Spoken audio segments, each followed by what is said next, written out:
Good evening, everyone, and welcome to this cabinet meeting of Wednesday, the 17th of June, 2026, at 5:30 p.m. here at Parkside Council offices in Melton Mowbray.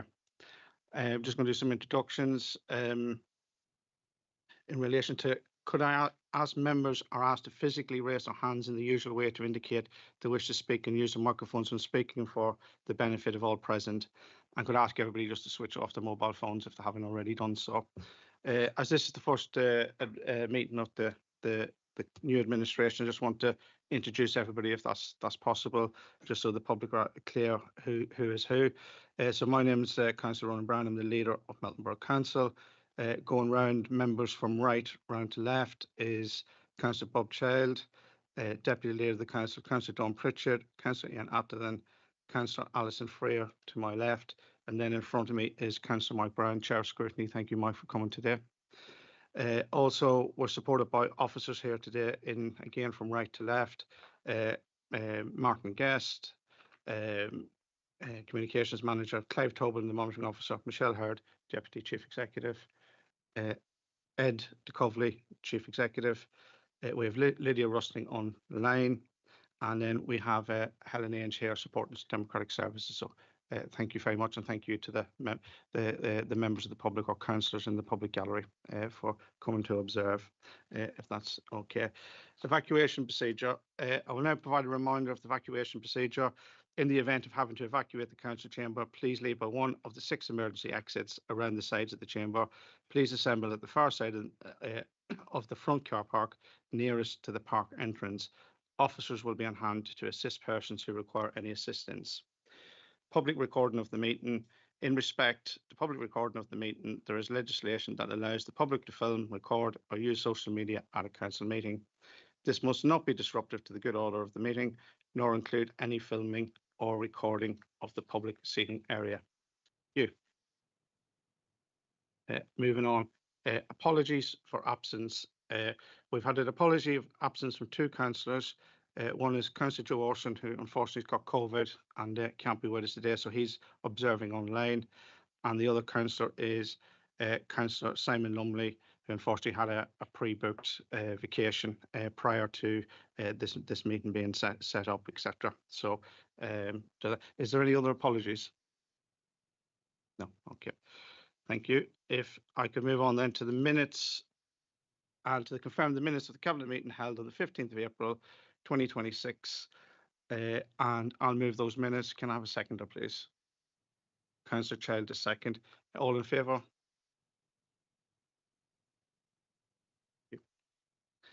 Do we have any declarations of interest in the agenda items? Yes, Councillor Atherton. So just for the record, we did declare it previously to the council. My wife was Councillor Ziggy Atherton, was formally accepted onto the Mowbray Education Trust yesterday. So I will have an interest in anything to do with education, albeit I don't think there's anything coming up today, albeit there's no financial interest at all. It's a pure voluntary, unfunded, unpaid position. Thank you, Councillor Atherton. Okay, moving on then. So if we go to agenda item number 4, and that's matters referred to the Scrutiny Committee in accordance with Scrutiny Procedure Rules. And I'm asking Councillor Mike Brown, Chair of Scrutiny, to give a presentation and update. Thank you.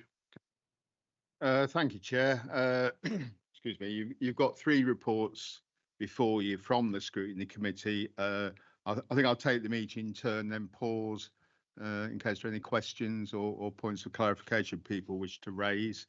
So the first of them is in relation to Housing Regulatory Compliance Annual Update. And I just want to highlight 2 points really that are in there. One was the discussion we had about antisocial behaviour when we were looking at the feedback and tenant satisfaction that was recorded in the papers presented to us. And one of the issues that came out, and I think, although I noticed the portfolio holder for housing isn't here tonight, but it might be worth pursuing, was a bit of a discussion we had around the fact that the majority of the people responding to that survey were not actually victims of ASB. And I think we all know that people can have a perception of crime, disorder, antisocial behaviour, even if they're not a victim of it, which might be a distortion. And there was a suggestion that it would be quite useful to draw out of the survey or do it separately. And I think the figures are available, if I recall from what Chris Flannery told us at that meeting, what the actual level of satisfaction for people who've actually complained about ASB is, because I think that would be a useful indicator as to how we're responding.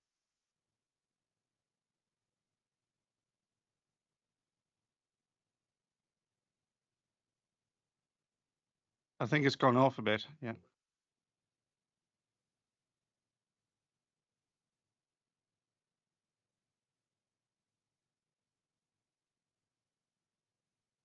Just bear with us for a few seconds. Just try again.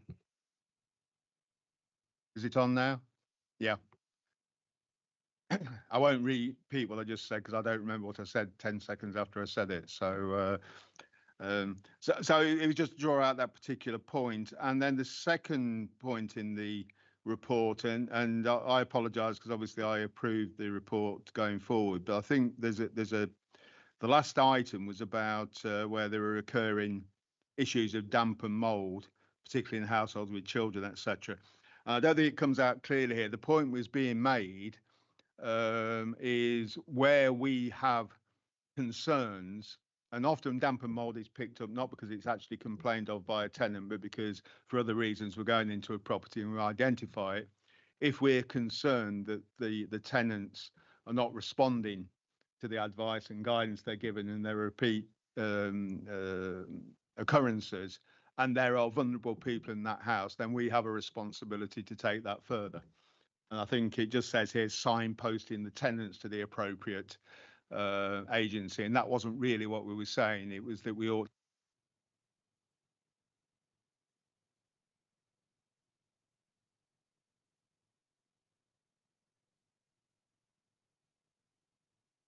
I'm feeling slightly picked on here. That we should take proactive steps. So that's really just to clarify on that. Other than that, the rest of the comments are there for Cabinet to read, and well, you'll already have read them and to digest and hopefully take on board. So, Chair, if there are any questions or points of clarification on that one, Members, any points? Yeah. So, Councillor Pritchard. Thank you very much for your work, Councillor Brown, Mike. I picked up on the mould issue, and I'm thinking in this day and age, should we really have, mould and damp in our properties? I wondered how many we've got that are in need of renovation. I think if we could mark that one down to follow up, because I get it from residents about certain private rented accommodation from time to time, but I wouldn't have expected it much of it in our properties. So I think I'd like to know, going forward, how many issues we've got, how many properties.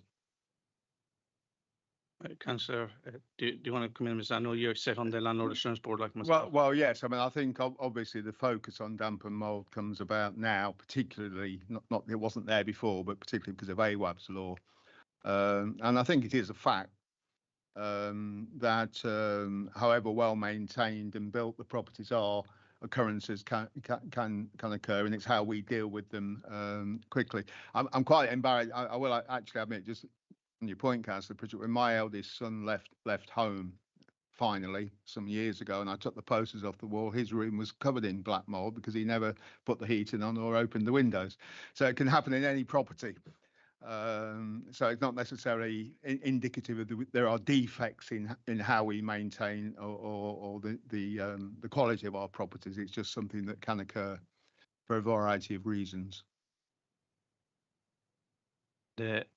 Just a question for myself, Councillor Brown, is that, again, I know we've talked about the Landlord Assurance Board, but it'd be good to understand, you raise a really good point about not all the victims of that social behaviour being responding to how they feel, and how you feel maybe that could be improved upon as a scrutiny committee.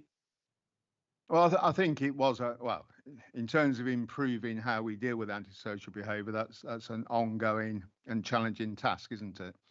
And I think public perception of not just this council, but of appropriate public bodies, the police not least, and their effectiveness is not always positive. So I think it is about bearing down on this area and continuing the good work that has been going on. And I think over the last year in particular, there's been some particularly effective measures taken, especially around the closure orders on various properties, etc. So I think we're on the right track.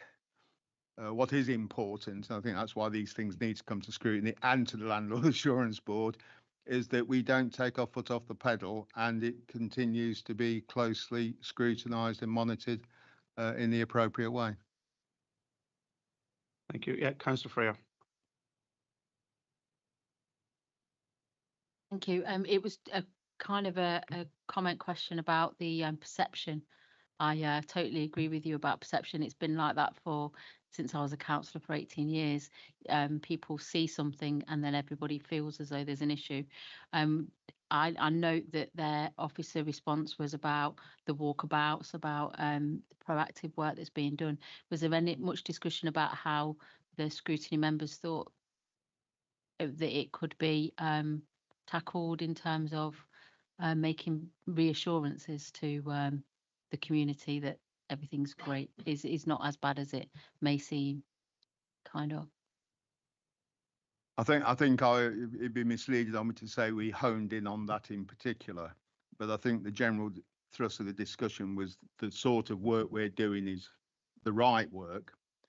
The communications which have improved in recent times in publicising what we're doing, and the various estate walks and activities associated with that are now embedded in the work that's being undertaken are also an important part of that.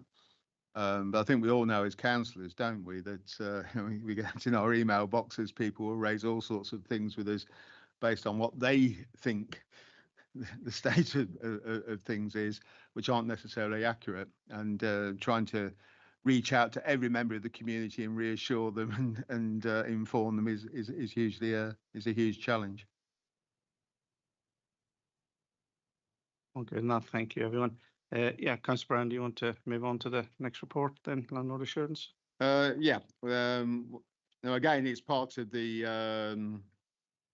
embedded process that the Scrutiny Committee receives an annual report from the Landlord Assurance Board. And we had one last year, but it had only just been established. So this was the first opportunity to actually look at how the board has operated in the first 12 months, effectively first 12 months or a little bit more of its existence. And again, there are a number of comments here. I think the general thrust of our feeling as a committee was that the board was now well established, that the engagement of tenants was a real plus, and we've said this so many times in different forums that it's been I think it's breathed life into how we look at housing, and as I sit on the lab as well, I've seen it firsthand. The only thing I mean, our comments here really draw out the general discussion. The one I'll emphasise is the issue relating to LGR, which is another big job on the plate of the administration, of course. But the fact that the different councils, and whatever those different councils are that come together, and we're still obviously waiting to know what that will be, don't necessarily have the same arrangements that we have, and haven't been as proactive as we have in setting up a board of this sort.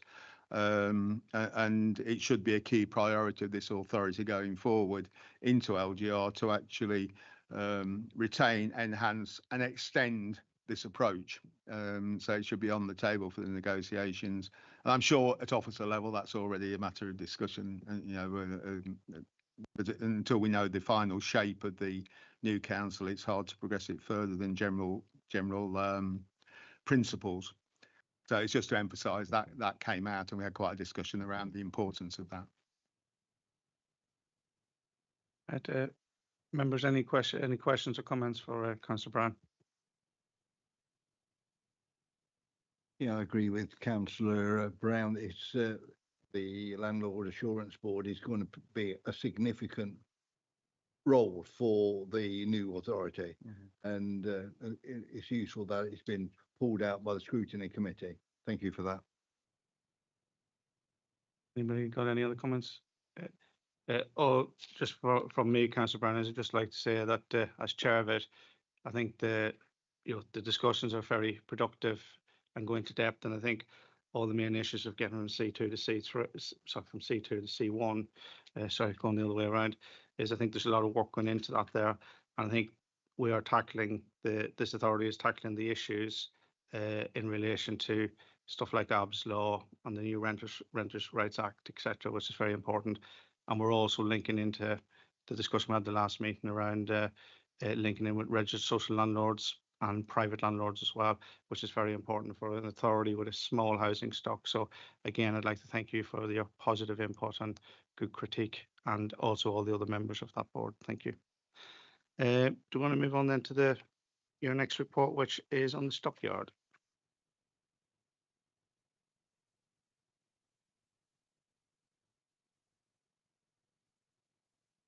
Should write this on a piece of paper so I can see that red light rather than using the computer screen, shouldn't I? I'm not going to highlight any particular items from the Stockyard report. We had quite a lengthy discussion, and that's reflected in the number of comments that are set down here. The opportunity was taken by scrutiny to essentially ask the appropriate director to come and give us a comprehensive an update on where things are with the Stockyard project, because it's such a key project for this authority. Our comments are all down there in the written report. If anyone wants to ask any particular questions about that, I will endeavour to answer them. Yeah. Members, you got any questions on that? I know we are discussing this. We have an update on this later on, but any questions for Councillor Brown in the scrutiny capacity? Once again, thank you, Councillor Brown, for a very comprehensive report. I think you've highlighted, I think, 60 risks that we have to grapple with. You've also highlighted the need to get this project finished and completed, and I've committed as leader to include yourself and others as a cross-party in this project to ensure that we get it delivered and follow through. It was one of those projects that our administration previously initiated, and then you guys carried it on. So I think that's it's going to be a really important piece of work, and I really value your input into it. And I think this is all going to be taken in and has been inputted into the risks that's going to follow on. And apologise for the last meeting being cancelled. I believe there's good reasons for that, but we will make sure we're moving forward with that quickly, briefly, and robustly. Hopefully that finalises that, and thank you once again. Thank you, and I look forward immensely to that next meeting of the project board. But if there are no further questions of me, I have to go to another meeting. Thank you, Councillor Brown. Thank you very much for your time.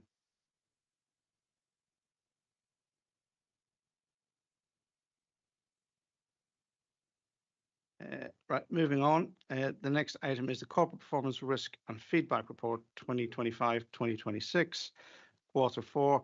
And can I invite the Corporate Policy and Communications Manager, Martin Guest, to introduce the report, and then we'll follow that up with Councillor Freer to come in behind that. Okay, thank you. Thank you. I'd like to sort of introduce the Quarter 4 Corporate Performance Risk and Feedback Report for 25-26. This picks up how we're performing at Melton alongside the key risks and complaints received by the council. The report itself is split into two clear sections. First part of it looks at our performance and risk by corporate strategy theme, highlighting using what we call RAG, which is red, amber, green status, how we're performing against the key indicators. This highlights areas of good performance as well as those in need of improvement. Under each theme, we also provide a summary of progress against the council's corporate strategy actions in terms of those completed and those that are still outstanding. Alongside performance, we also detail strategic risks that sit under each corporate strategy theme and their latest rating against the council's risk management strategy.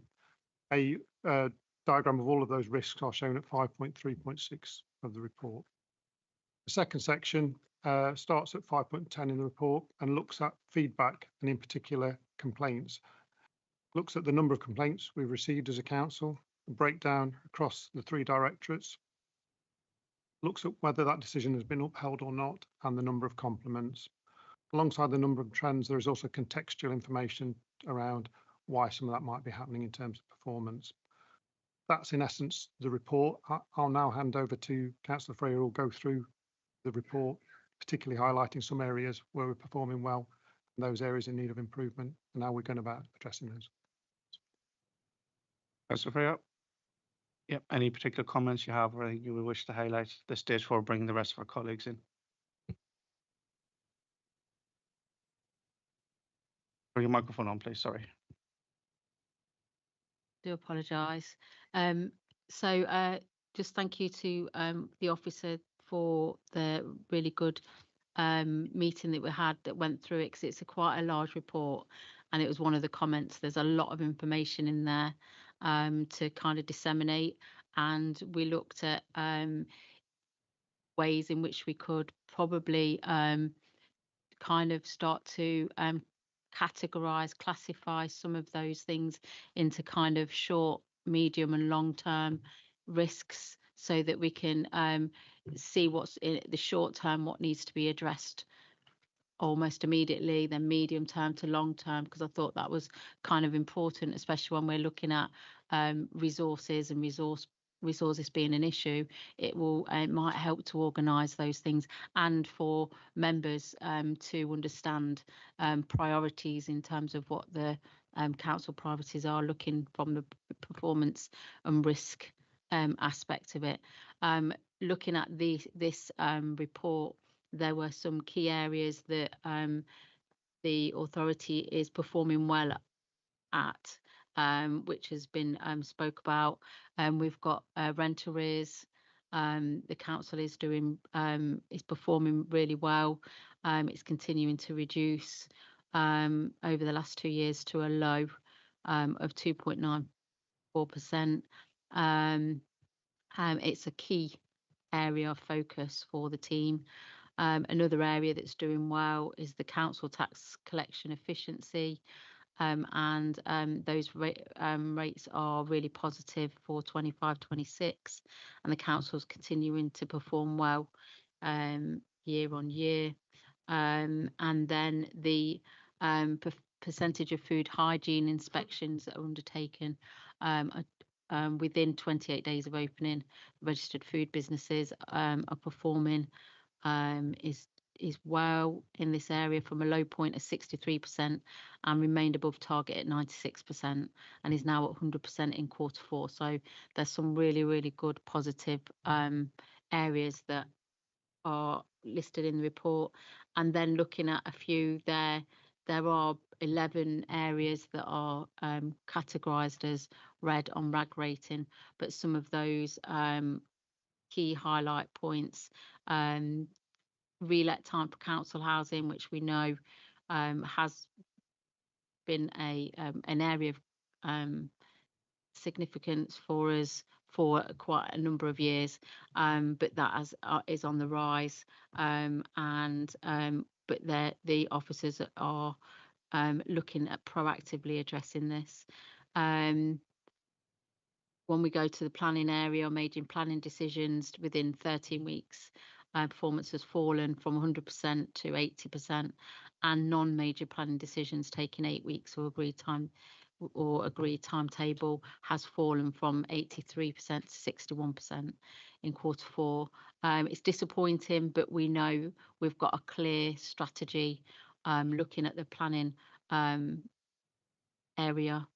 The productivity plan is on target to clear the backlog.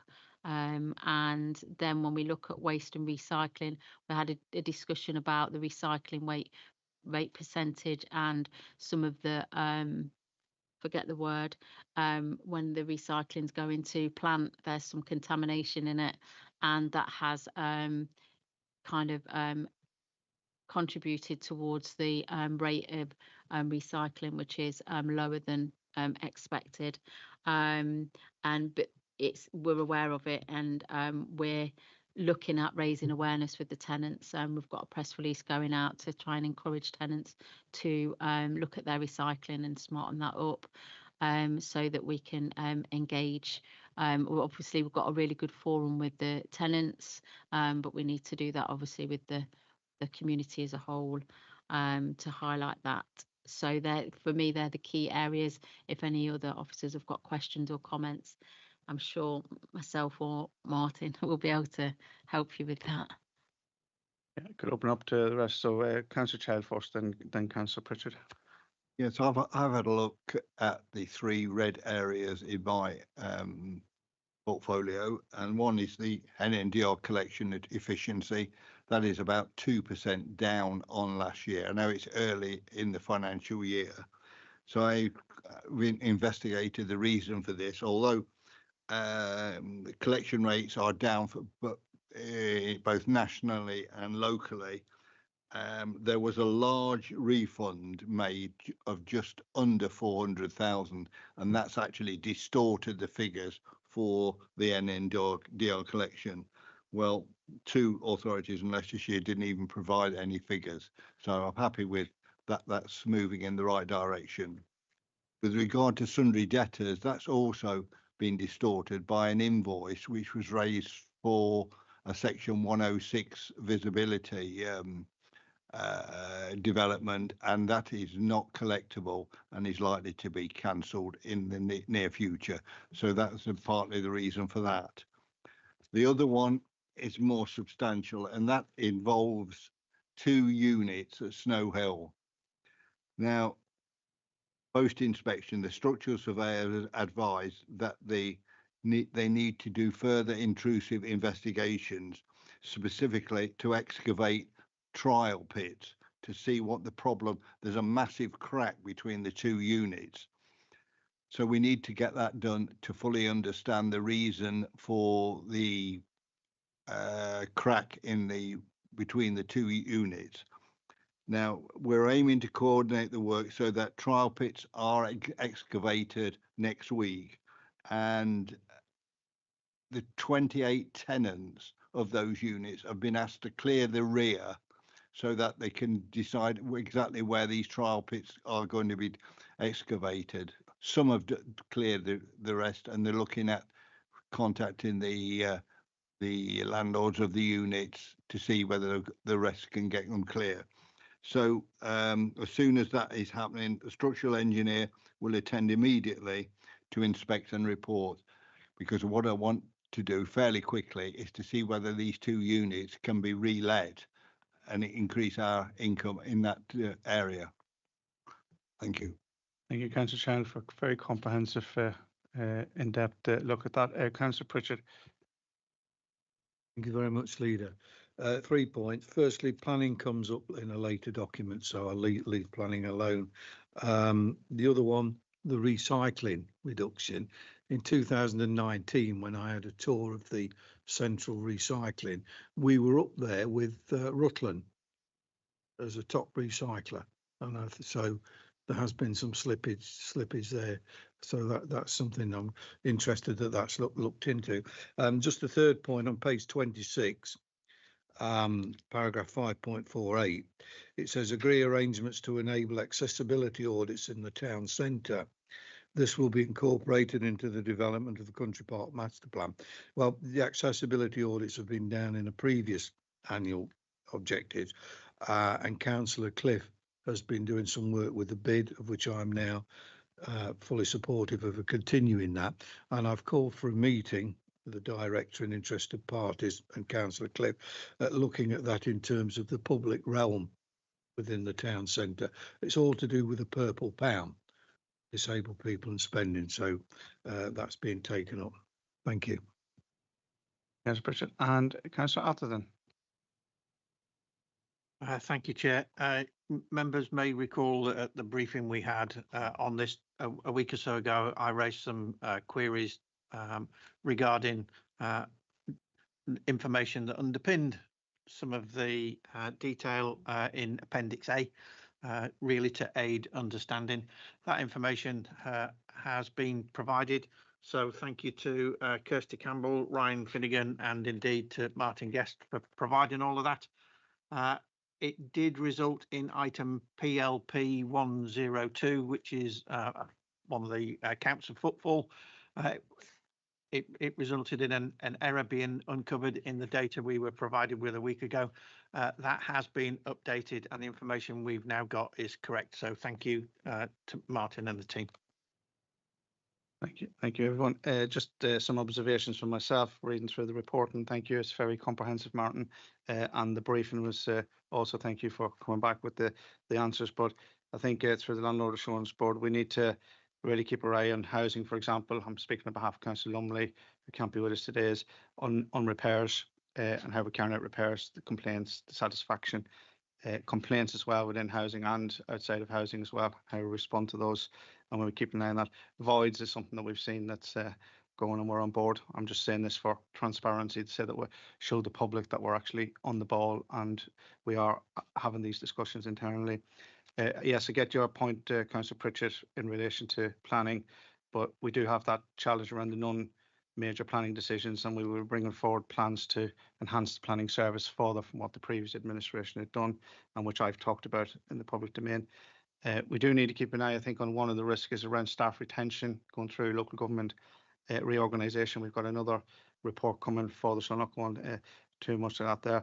And the one thing I want to reassure is that we're having very robust conversations with each cabinet member about their area of risks, and we're constantly working with the directors, which I welcome the openness and transparency. I know sometimes we do ask difficult questions, and we are working together to try and improve it. And where we can't, we just, I think, have to be honest and say, we've got these barriers, which is usually around finances is what we're going to find. But I think we'll go into that a little bit later in the next item via the chief.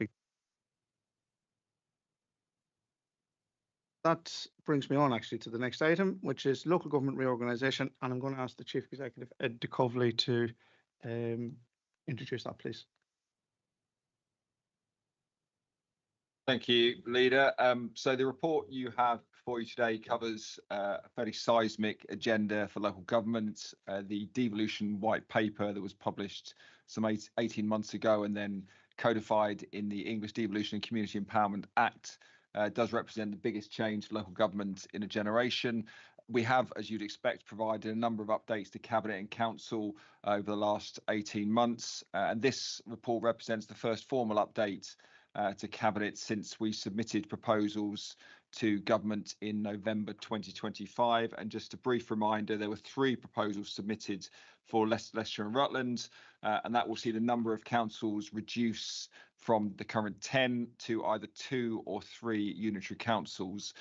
The government undertook a formal consultation on those proposals between February and March of this year, and 6,300 responses were received from members of the public and stakeholders, which we understand was a very high response.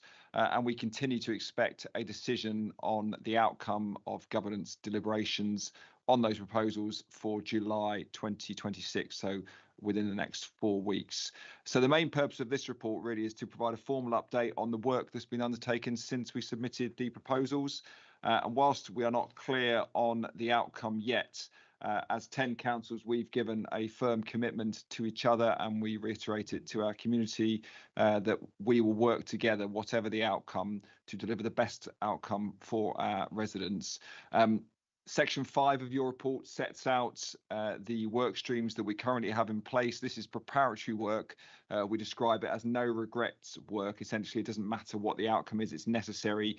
Much of it is around data gathering and getting our collective houses in order in preparation, things around HR, assets, contracts, etc. Just to the point that the leader made a moment ago, we're also focusing heavily on supporting our colleagues through this change, through regular briefings, keeping them updated and properly supported through it. And we're also preparing the governance and project management structures that will be necessary as we go forward. So establishing an implementation team and also joint committees that will oversee the transition process in advance of the establishment of the shadow authorities, which we anticipate will take effect from May 2027. And there will be a report going to council later this year to seek approval to establish those joint committees, and that will await, as I say, the outcome of the decision in July. The report also sets out the anticipated next steps for this council following the government decision, particularly around prioritisation and our existing corporate strategy. As has been noted in the previous report, we have a big and full agenda before us at the moment. Local government reorganisation is going to take an awful lot of our time and energy to deliver effectively, and therefore there are some choices this council needs to make about what it wishes to prioritise going forward, and we will start a process of conversation post the decision, which I anticipate will culminate in certainly some work for scrutiny, cabinet and council, with formal decisions needing to be taken by the end of this calendar year, and Leader will talk more about that in due course. So the report sets out the progress, hopefully good progress, still a lot of work to be done. You have 4 recommendations before you this evening, and one of those particularly seeks approval to establish an LGR members reference group that again can provide the ongoing oversight to the process as we move forward. So thank you, Leader. That's everything I wanted to say. Thank you. Yeah, as this is my area, my report, just thought to make some comments. Basically, I have now met and attended the Leicestershire Leaders Council Leaders Group, met with the Chief Executive of the County Council and the Leader of the County Council, as well as the Mayor, Peter Salisbury. As we weren't previously involved that heavily as a Conservative group, the approach we took was not to give any opinion at that stage, because it's hard to give an opinion when you're not involved in that. That's no criticism. That's the entitlement of the previous administration to have managed it like that. But we have given an indicator, or I've given a viewpoint on behalf of the new administration, that we will just get on and work with whatever the outcome is in July, and we want to work collaboratively and collectively together. And one of the key points in 2.4 is to set up and approve establishment of a cross-party working group internally, which will complement the wider Leicestershire Rutland governance body that will look at implementing this. The other thing that's been quite clear is there will need to be additional resources that will have to be put into the transition period. And once we know what that's going to look like, we will bring that back here, having consulted the other groups and other members of the council as well, to make a pragmatic decision what those resources are to support our senior leadership team here with regards to that.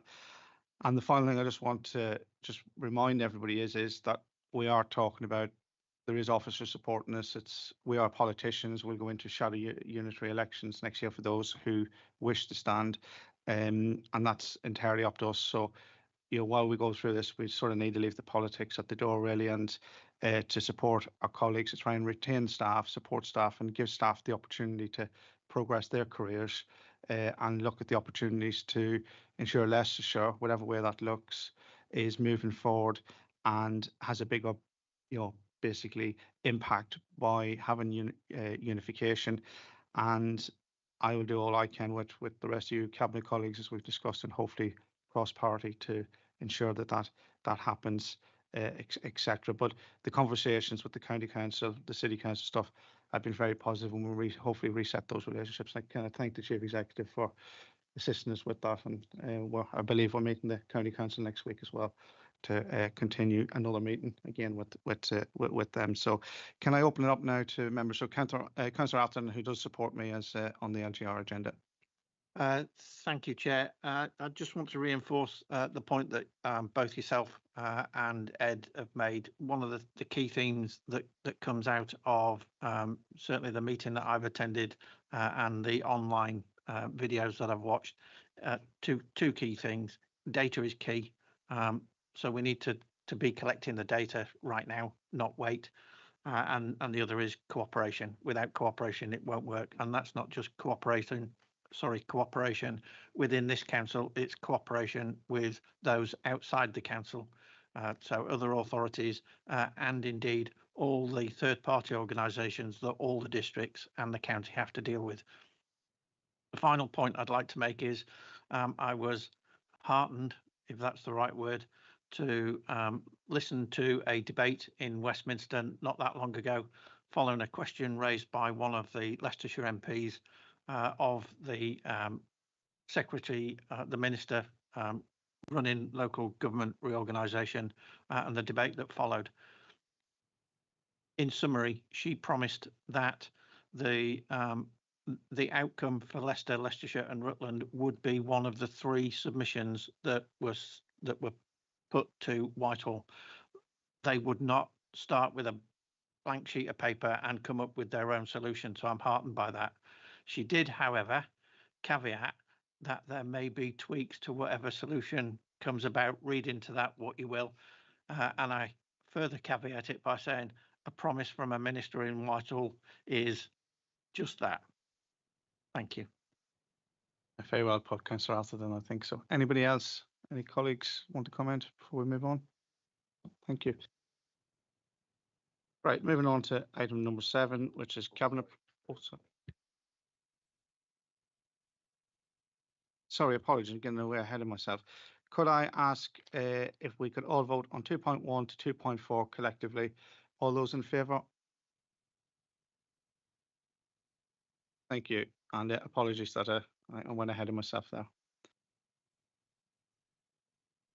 Thank you, Chief Executive, for pointing that out. I'll move on then to item 7, which is Cabinet Priorities Progress Update, and our Deputy Chief Executive, Michelle Rogers. Sorry, get your new name correct. Thank you.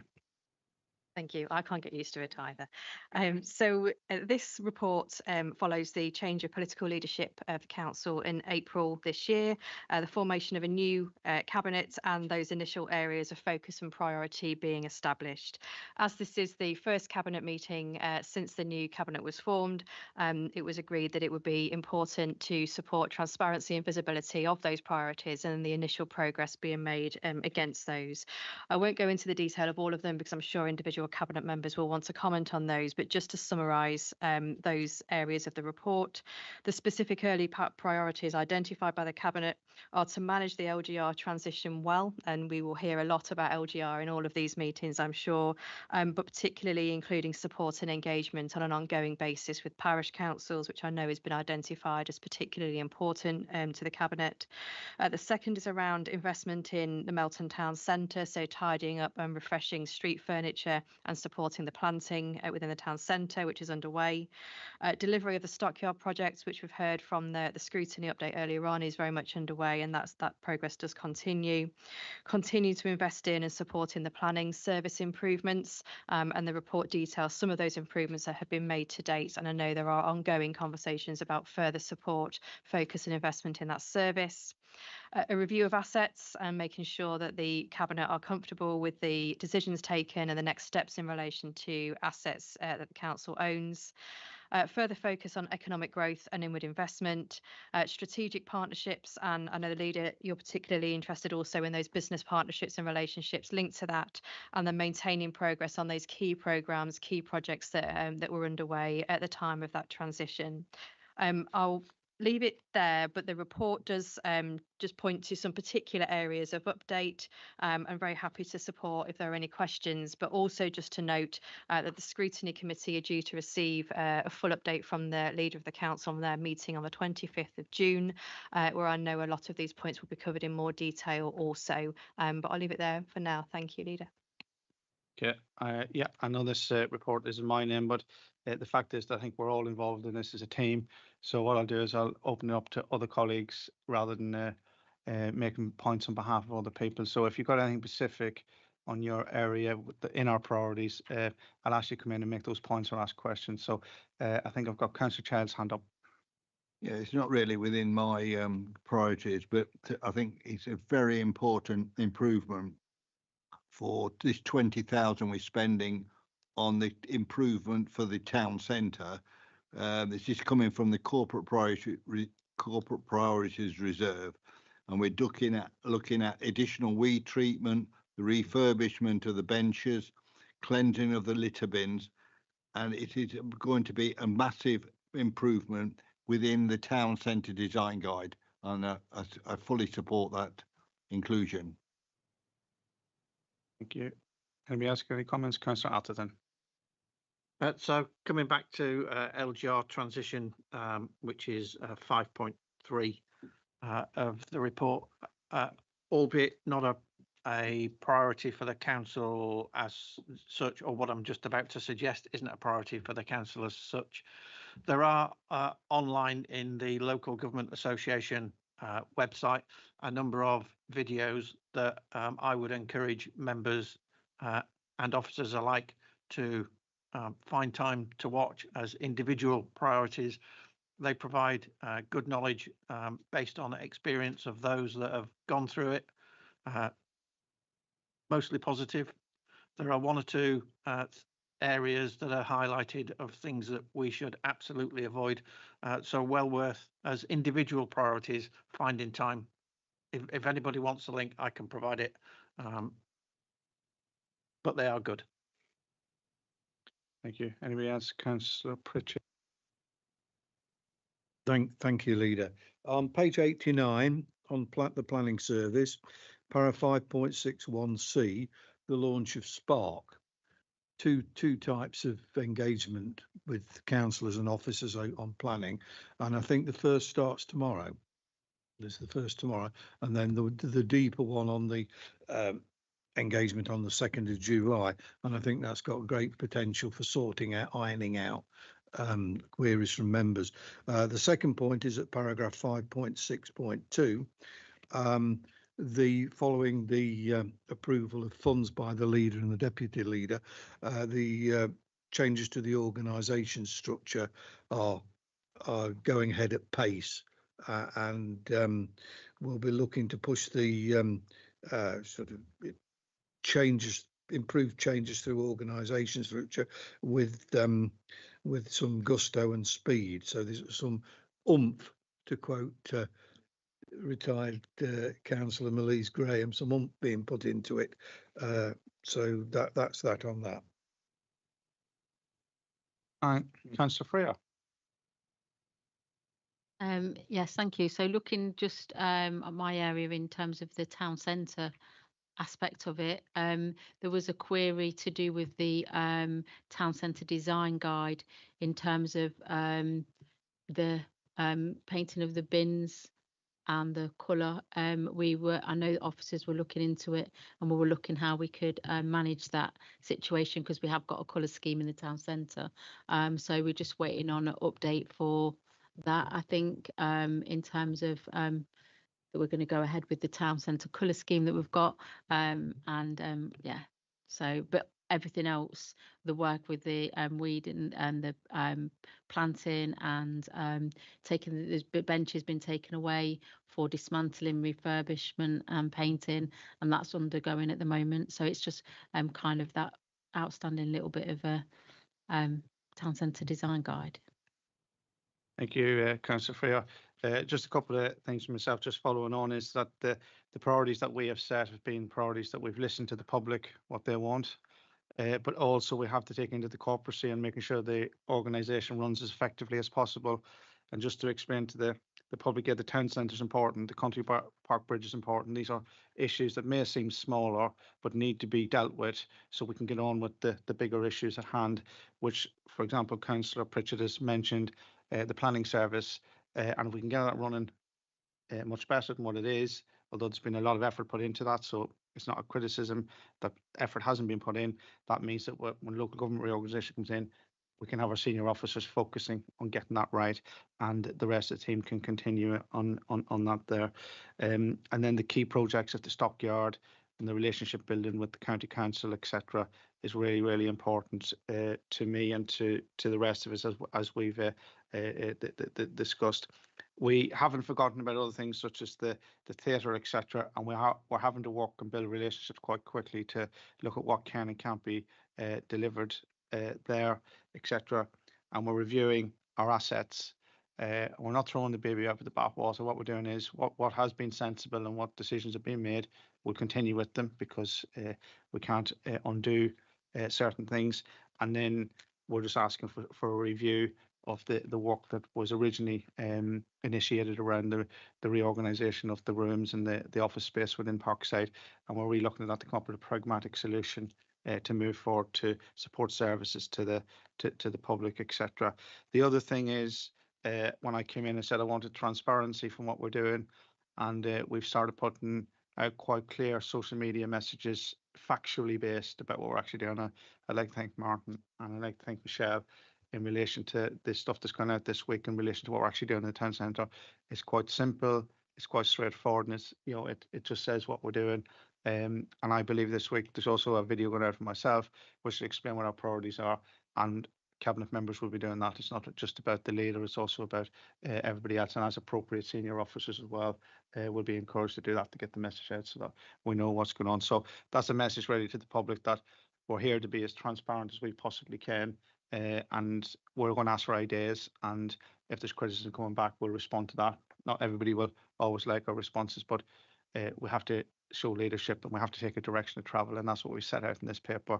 So I'd like to thank my cabinet members, all the group, and the on-the-line members that have supported us on this, and I'd like to thank the officers who've quickly adapted to what must have been a difficult time in a different sort of direction of travel. Has anybody got any final comments before we? I don't think there's any urgent business, is there, Chief Executive? No, no urgent business. So I will close the meeting at 6:21. Thank you, everyone. Thanks to the public for listening. Thanks to those who joined us in the public gallery.